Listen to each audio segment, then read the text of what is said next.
आज का जो हमारा टॉपिक है वो एंटिटी रिलेशनशिप मॉडल पर है। एंटिटी रिलेशनशिप मॉडल क्या होता है? यह हमारे पास एक लॉजिकल रिप्रेजेंटेशन होती है डेटा की किसी भी ऑर्गेनाइजेशन में। जब हम लोग डेटाबेस बनाते हैं तो हम उसके लिए डेटा कलेक्ट करते हैं, एंटिटीज वगैरह। जब उनके हम लोग एक लॉजिकल रिप्रेजेंटेशन देते हैं किसका किस चीज के साथ क्या रिलेशन है, तो उसको हम लोग एज अ ईआर मॉडल देते हैं, ईआर डायग्राम उसकी क्रिएट करते हैं। अब एलिमेंट्स क्या होते हैं हमारे पास ईआर मॉडल के? सबसे पहले आते हैं एंटिटी, फिर एट्रीब्यूट्स और फिर रिलेशनशिप। एंटिटी क्या होती है? एंटिटी हमारे पास कोई भी पर्सन, प्लेस, थिंग या इवेंट जिसके लिए हम लोग डेटा कलेक्ट कर रहे होते हैं, जिसके लिए डेटा मेंटेन किया जाता है, उसे हम लोग एंटिटी कहते हैं। जैसे स्टूडेंट हो गया, टीचर हो गया, कंट्री हो गई, ये सारी चीजें हमारे पास एंटिटी की एग्जाम्पल हैं। फिर जो नेक्स्ट चीज आती है वो एट्रीब्यूट्स होते हैं। Characteristics of an entity are called attributes. जो हमारे पास कैरेक्टरिस्टिक्स होती हैं या प्रॉपर्टीज जो हमारे पास एक एंटिटी की होती हैं, जो एक कैरेक्टरिस्टिक एंटिटी की होती है, हम एट्रीब्यूट्स कहेंगे। जैसे एक स्टूडेंट है, उसका नेम, एड्रेस, क्लास, ये सारे उसके कैरेक्टरिस्टिक्स हैं, इन्हें हम लोग एट्रीब्यूट्स कहते हैं। फिर हमारे पास जो थर्ड चीज है वो रिलेशनशिप है। जो लॉजिकल कनेक्शन हमारे पास डिफरेंट एंटिटीज का होता है उसे हम लोग रिलेशनशिप कहते हैं। जैसे टीचर जो है वो स्टूडेंट को टीच करती है, जो टीच कर रहे हैं वो एक लॉजिकल कनेक्शन है, एक रिलेशनशिप है।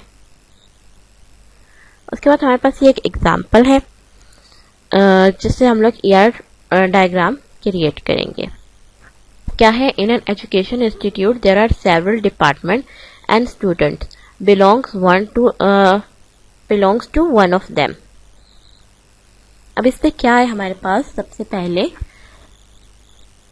जो ये इन एन एजुकेशन इंस्टीट्यूट, किसी भी एजुकेशन इंस्टीट्यूट पर there are several departments. Departments क्या है? एक हमारे पास एंटिटी है।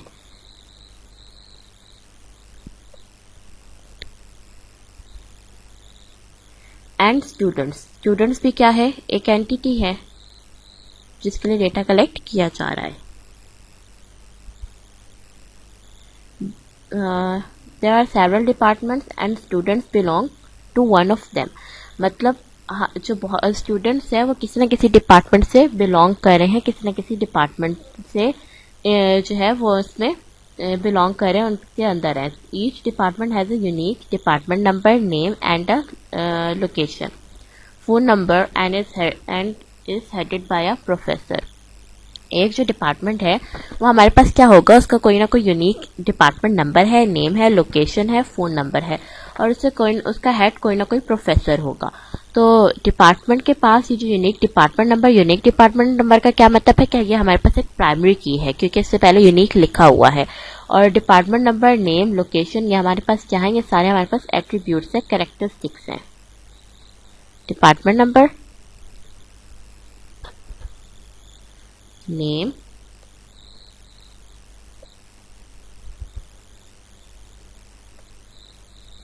और लोकेशन, फोन नंबर, ये क्या है? ये हमारे पास एट्रीब्यूट्स है डिपार्टमेंट की एंटिटी के। ये एक डिपार्टमेंट की एंटिटी है और ये इसके बाकी एट्रीब्यूट्स है। डिपार्टमेंट नंबर ये हमारे पास क्योंकि प्राइमरी की था इसलिए हमने इसके अंडरलाइन कर दिया। आपको जब भी कोई प्राइमरी की रिप्रेजेंट करना है तो उसे आप अंडरलाइन करेंगे। फिर उसका नेम, लोकेशन, फोन नंबर और कोई ना कोई उसका हेड होगा, हेड ऑफ डिपार्टमेंट। फिर नेक्स्ट हमारे पास क्या आता है? प्रोफेसर। उसने क्या कहा था? Headed by a professor. कोई ना कोई प्रोफेसर उसे कर रहा होगा, इसका मतलब यहाँ पे एक और एंटिटी है प्रोफेसर की। A professor have a unique employ ID. Unique employ ID, इसका मतलब प्रोफेसर के कोई ना कोई आईडी होगी, एम्प्लॉय आईडी। आप इसे प्रोफेसर आईडी कहते हैं, एम्प्लॉय आईडी कहते हैं, जो भी कहे, ये इसकी यूनिक होगी। Name and phone number. अब 3 एट्रीब्यूट्स आए हमारे पास यहाँ पे, employ ID, name and phone number. ये प्रोफेसर की एंटिटी बनाई, प्रोफेसर आईडी कर लिया। आप इसे एम्प्लॉय आईडी भी कह सकते हैं, नेम और फोन नंबर, ये 3 इसके एट्रीब्यूट्स हो गए। We will keep track of the following detail regarding the student. अब क्या है? हम स्टूडेंट के रिगार्डिंग ये डिटेल्स रखेंगे, इसका मतलब ये स्टूडेंट्स के कैरेक्टरिस्टिक्स है जो कि एट्रीब्यूट्स में आएंगे। नेम, स्टूडेंट का name, unique roll number. Unique roll number का क्या मतलब है कि ये इसकी प्राइमरी की है। उसका जेंडर, फिर उसका phone number, date of birth, age and one or more email addresses.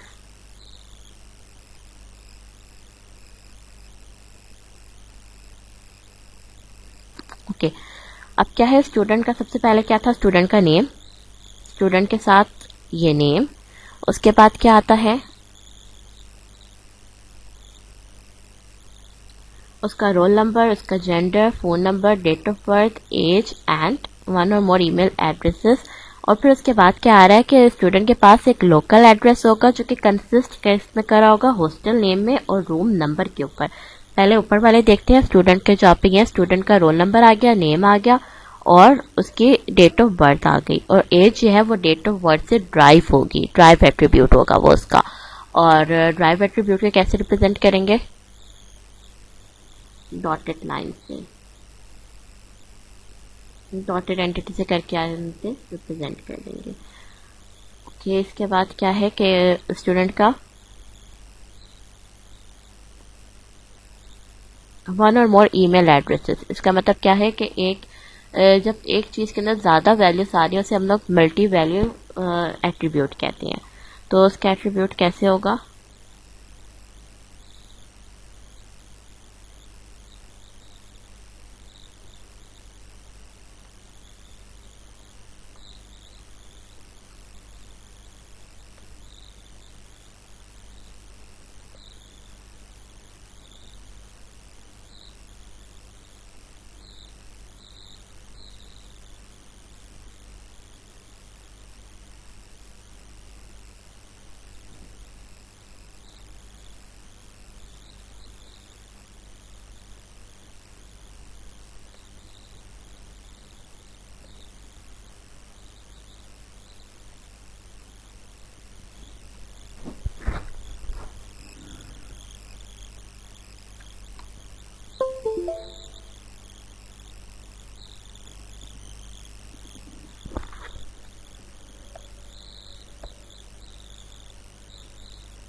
अब मल्टी वैल्यूड के लिए क्या करते हैं हम लोग, बनाने का क्या इसका तरीका है कि हम लोग इसे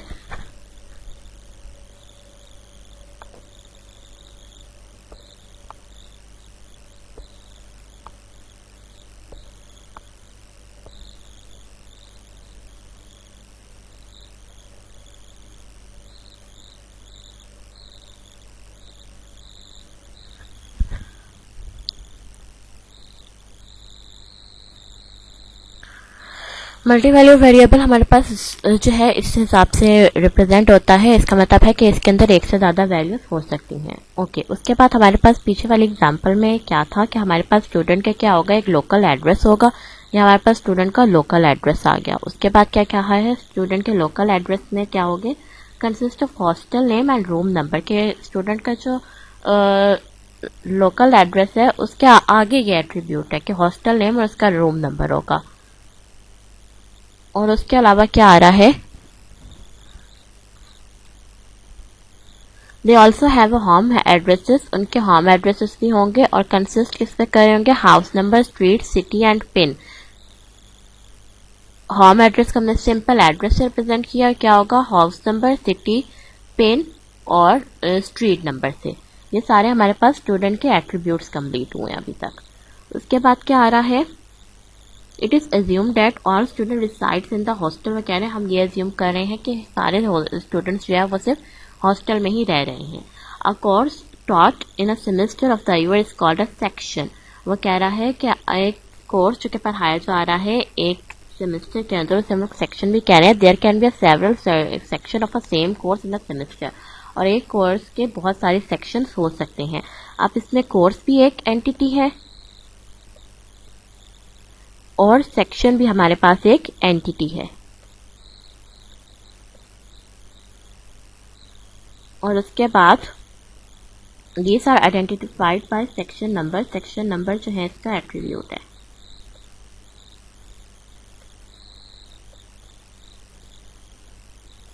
each section is taught by a different professor. हर सेक्शन जो है वो एक डिफरेंट प्रोफेसर पढ़ाएगा, has its own timing and a room to meet, और इसकी अपनी टाइमिंग भी होगी और रूम भी होगा जिसमें अगर मीटिंग करनी हो तो की जा सकती है। अब कोर्स है, कोर्स का क्या होगा हमारे पास, सबसे पहले सेक्शन है, सेक्शन की सेक्शन आईडी है, क्लासरूम्स होंगे और टाइमिंग होगी जिसमें आप जो है प्रोफेसर से मिल सकते हैं, मतलब क्लासेस होंगी उस रूम्स के अंदर। उसके बाद क्या यहाँ पे था कि हर कोर्स के नेम, नंबर ऑफ क्रेडिट्स होंगे, क्या कोर्स का क्या नेम है और क्या क्रेडिट्स हैं। तो कोर्स को यूनिकली आइडेंटिफाइड करने के लिए कोर्स आईडी आएगी, कोर्स का नाम आएगा और फिर कोर्स के क्रेडिट्स, नेम और क्रेडिट्स सिंपल एट्रीब्यूट्स है, कोर्स आईडी जो है हमारे पास प्राइमरी की है। उसके बाद क्या है, अ कोर्स में हैव अदर कोर्सेज प्रीरिक्विजिट्स, के एक कोर्स के दूसरे कोर्सेज भी होंगे। Professor also undertake research project, professor जो है वो किसी प्रोजेक्ट के ऊपर काम कर सकते हैं। They are sponsored by funding agencies, इसका मतलब है कि प्रोजेक्ट जो है वो कोई एजेंसी स्पॉन्सर्स करेंगे। अब प्रोजेक्ट इसके अंदर एक और नई एंटिटी है।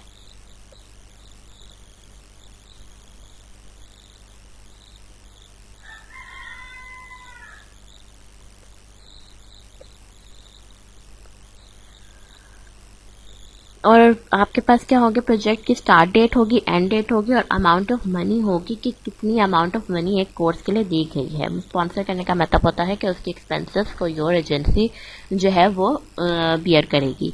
More than one professor can be involve in a project, एक या एक से ज़्यादा प्रोफेसर किसी प्रोजेक्ट में हो सकते हैं।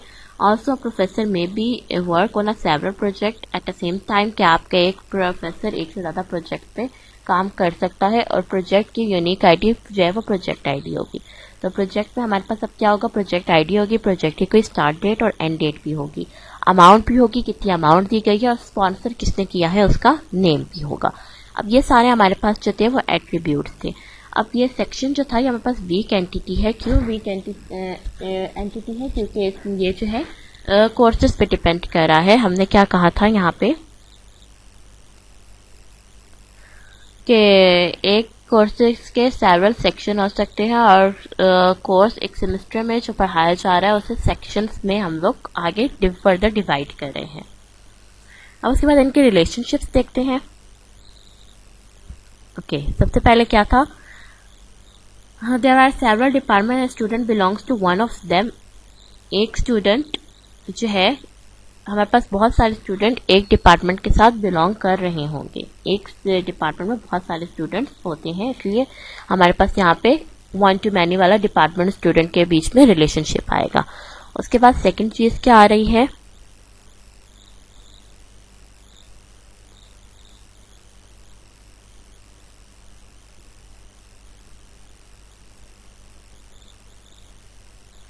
उसके बाद दूसरा रिलेशनशिप जो हम देखते हैं वो हमारे पास स्टूडेंट और सेक्शंस का है, बल्कि पहले कोर्सेज का है और उसके बाद सेक्शंस का आता है।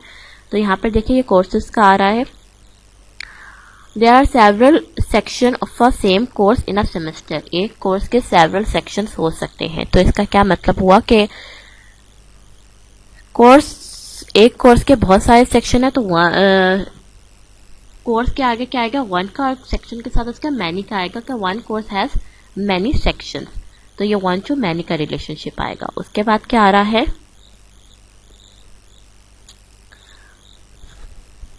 आगे आइडेंटिफिकेशन है और फिर क्या, each section is taught by a different professor.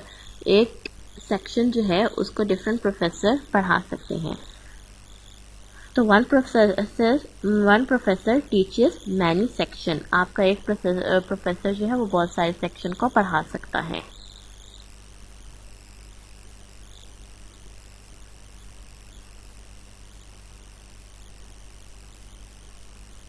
फिर क्या है, student enrolls for a several section, student enrolls for several section, many student enrolls for many sections, मतलब आप एक स्टूडेंट डिफरेंट सेक्शन के एनरोल कर सकते हैं, इसलिए बहुत सारे स्टूडेंट बहुत सारे सेक्शंस में एनरोल हो सकते हैं। फिर ये कोर्सेज के एट्रीब्यूट है, कोर्स में हैव अदर प्रीरिक्विजिट्स, एक कोर्स के अंदर डिफरेंट मतलब प्रीरिक्विजिट्स हो सकती हैं एक कोर्स की, तो ये हमारे पास कोर्स का कोर्स के साथ ही रिलेशनशिप है, मैनी टू मैनी का। और उसके बाद क्या आता है, professor also undertake research project. एक प्रोफेसर बहुत सारे प्रोजेक्ट्स के ऊपर भी काम कर सकता है। अब many professor works on many project, इसलिए इसका मैनी टू मैनी का रिलेशनशिप होगा।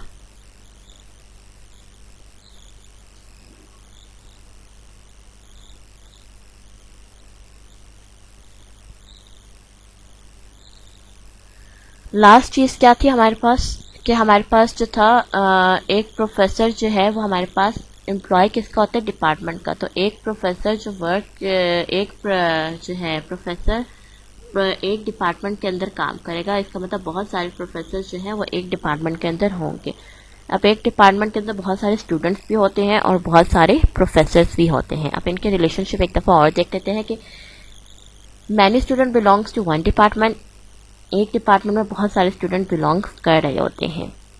जैसे एक क्लास है तो उस क्लास से बहुत सारे स्टूडेंट बिलोंग कर रहे होते हैं, वैसे ही एक डिपार्टमेंट में बहुत सारे स्टूडेंट बिलोंग कर रहे होते हैं। और बहुत सारे स्टूडेंट बहुत सारे सेक्शंस में एनरोल भी हो सकते हैं, वो बहुत सारे सब्जेक्ट्स जो हैं वो पढ़ सकते हैं। और उसके बाद क्या है, एक डिपार्टमेंट जो है हमारे पास जो है ऑफर करता है बहुत सारे कोर्सेज को। अब कोर्सेज ऑफर हो रहे हैं, इसका मतलब डिपार्टमेंट उन्हें ऑफर कर रहा है, इसीलिए कोर्सेज उसमें ऑफर हो रहे हैं। One department offers many courses, और एक कोर्स के बहुत सारे सेक्शन है, one course has many section. और डिपार्टमेंट प्रोफेसर जो है, बहुत सारे प्रोफेसर एक डिपार्टमेंट के लिए काम कर रहे होंगे और बहुत सारे प्रोफेसर बहुत सारे प्रोजेक्ट्स पर भी काम कर रहे होंगे।